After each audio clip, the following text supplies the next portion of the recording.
The port city of Kherson has become the latest flashpoint in Russia's invasion of Ukraine as the crisis enters its second week. Russia's defense ministry said Wednesday they had captured the strategically located Black Sea port, making it the first major city to fall under their control. But just hours later, an advisor to Ukrainian President Vladimir Zelensky said their troops were continuing to defend the city. Kherson's mayor said late Wednesday Russian troops were patrolling the streets and forced their way into the city council building. I'm on the subway now and it's terrible. How many kids are there?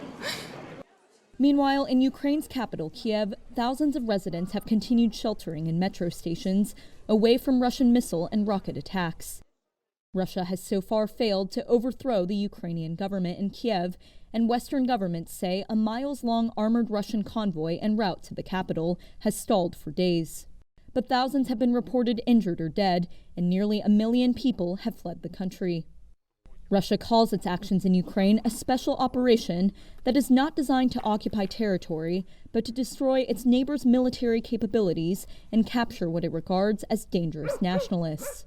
As international sanctions on Russia continue to build and companies from Apple to Boeing pull out of the country, Western powers fear Moscow may resort to far more violent tactics out of frustration with the stalled invasion.